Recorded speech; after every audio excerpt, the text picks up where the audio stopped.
Alright fellas, here we're back in Pokemon Masters for the announcement of the Pokemon Masters Awards of 2024. Yes, of course I did this last year as well. It's the first time I did it, and well, I got a lot of good feedback for this year. And well, I'm going to use none of it. I'm kidding. I will use some of it. I did want to put in a most underrated award, but I ended up not doing that just because it would be hard to like cherry pick who was underrated. That's just kind of difficult unless I wanted to put out a pre-survey poll and then use the results from that. But there's some issues with that as well. But anyway, if you don't know how this works, basically I put out a poll, people vote for characters, and those characters, depending on their votes, will then receive a first, second, or third place award, which then, I'll explain why, and has their little figurine here. This is the Field Award for last year with Akari winning, and then Mixed Red and Viola behind her, with Holiday Whitney as the award, quote unquote, for her specifically, because of her ability to set 3 different fields before it was cool. So yeah, anyway, this is the awards poll I've got selected, put out here. I might, let's see if I can view this preview. Yeah, there we go. Let's preview it. Okay. These all should be required questions. I hope so. If not, I'm going to have to edit that. They are required questions. Okay, good. So, you'll be voting based off of these criteria here. The most valuable striker, tech, support, field, and sprint is all pretty simple. It is who you consider to be the most valuable. Not necessarily who is the strongest, but who is the most valuable to you. Like, for example, Poppy and Tinkaton, a very big Unga Boonga damage dealer. Could be a little bit of utility, but maybe, you don't find her damage or, those type of properties to be more impressive. Maybe you find BP Lucamine's ability to set Sun more valuable. Maybe that is something you prefer over the damage or something like that, and that is just like why maybe that character will be more valuable for you. That's very fair, right? Same thing, of course, with tech, support, field, and sprint. Not necessarily about who is the strongest in that dedicated role, but who is the most valuable, who could do a certain trait that you think would be potentially, more valuable to look at than just supportive functions or damage functions or disruption or, whatever, right? Most valuable Poke Fair, Master Fair / Arc Fair, Seasonals, and Mix / Variety units all fall into that same category. It's all the same category, but it's just separated differently. Like Poke Fair character, maybe you find, Dahlia to be the most valuable with her different abilities over someone like Clara and Slowbro, for example. Also, I do want to add that I did add the Arc Suit Sync pairs, Arc Suit Cynthia and Garchomp, Lance, Leon, and Steven, all in their secondary role instead of the multi-role, because there's only 4 of them, right? So the tech option will have Lance and Charizard in it, support will have Steven in it, and again, Striker had Cynthia in it, right? Same thing with, of course, the most valuable Master and Arc Fair. We did not have many Master Fairs. We just had the 4.5 trio, the Neo Champions, Nimona and Lear. So adding in the 4 Arc Suits kind of padded out the Master Fair a little bit more, so that's helpful. Of course, seasonal, I did also add these special costumes in. It's pretty straightforward, right? I mean, seasonal banner, special costumes are seasonal banners for whatever purpose. There's that.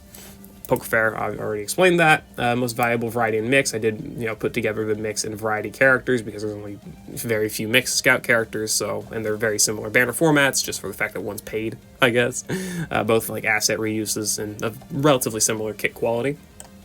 Most valuable free sync pair.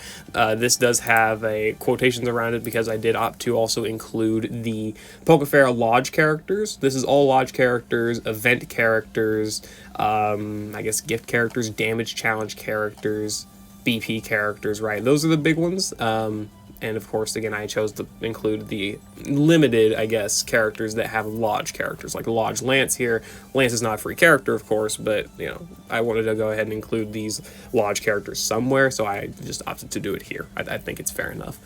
So, yeah, this is the option for most valuable free sync pair.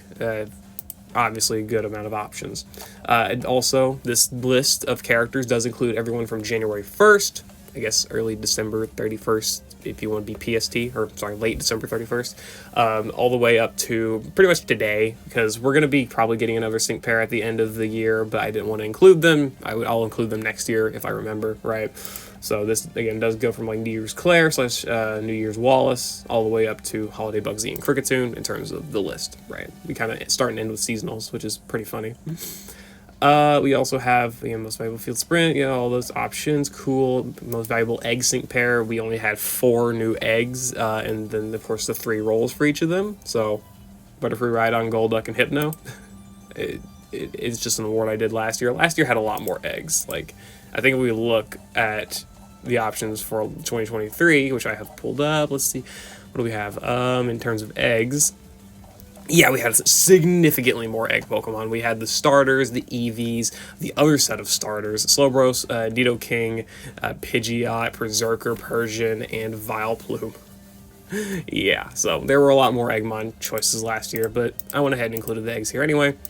Most fun gimmick. This has every single character available as an option, every single one of them, but it is more so who you just consider to have the most fun gimmick. Not necessarily who's the strongest or best or anything like that, just who you think has like the most fun play style or like a gimmick that could be unique to them that you could consider fun. For example, I mean, just to go off of a gimmicky character, maybe you find Special Costume's ability to, Special Costume Barry's ability to use Pin Missile chain that into his Buddy move, and then Pin Missile chain it into the Buddy move. Maybe you see that as a fun gimmick, a super fun gimmick, and you could put that.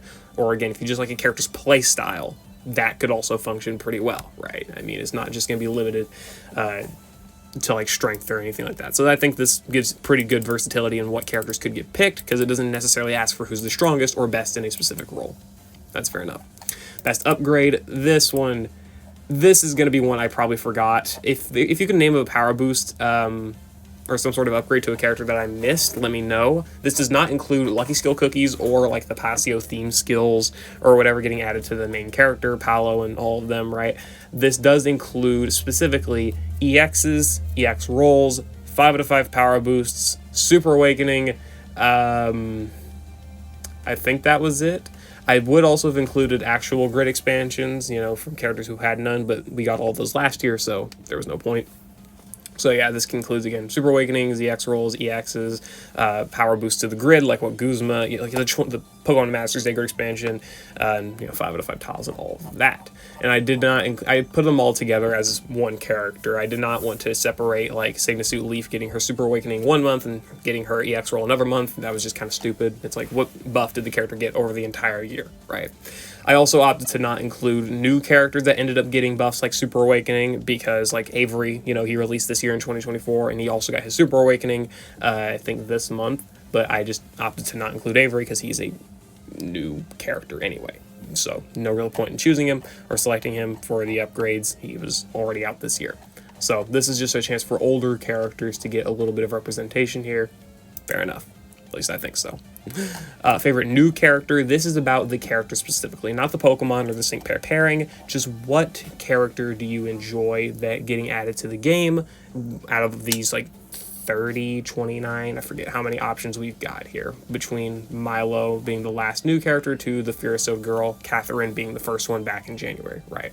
Of course, a lot of these are going to be probably Paldean, but still, I mean, there's a lot of new characters that got added. This also includes characters that only just got new sync pairs, like Tierno. He was in the game since like, I don't even remember. Man, it's been a while since he's been in the game. I think it was like the Kalos villain arc, but he only just got a sync pair this year, so I opted to include him here because he's actually playable now, right?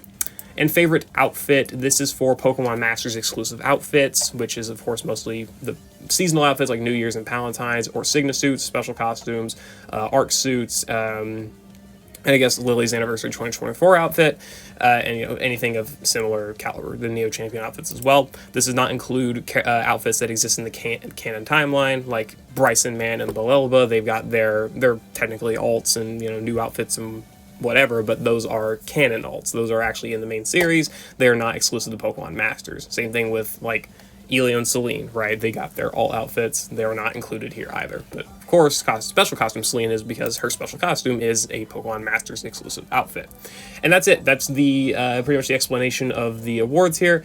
I've got a similar explanation here. It might not be too descriptive, but if you have any questions about anything, let me know in the comments below. Be sure to answer as best as I can. Again, this little best upgrade part does not include Lucky Skills. Sorry, Fall Caitlin, who got a really good Lucky Skill cookie. But it does only include, the grid expansions and EX rolls and Super Awakenings and stuff like that. So, yeah. Anyway, that is the announcement for the Pokemon Masters EX Awards of 2024. Go ahead and vote. It will be in the description. I'll probably put in a pinned comment as well. And I will try to get the awards video out by the 31st. I don't know when. I'll put this up for about a week. So about the 27th, 28th, I'll close the poll. And then I'll start actually working on the video. If you want to go ahead and watch watch the 2023 video for like how it was done last year, you could do that. It's okay. Thank you, ad. Sure, if you want to go ahead and watch this video, for yourself, or see like how this was formatted before, go for it. But of course, not required. I probably will end up narrating it a little bit better, just because I'm a lot better at recording on the spot than I would have been about a year ago. So we'll see. Whatever. Anyway, I'm going to probably just go ahead and release this video and let the votes tally up, and we'll get there. Last year we did get 514 responses. Let's hope we can get more. Imagine we get over 1,000. Would have been magical. I don't even remember how. I don't know how many votes I got in the one for the Pokemon Masters complaints. I'm not sure. Or the one for the anniversary. Whatever. I'll see you later. Hope you all enjoyed. Good luck on future summons. Update coming relatively soon. Merry Christmas. And I hope you've had a great December. And yeah, have fun with the awards. See you later. Hope you all enjoyed. Peace.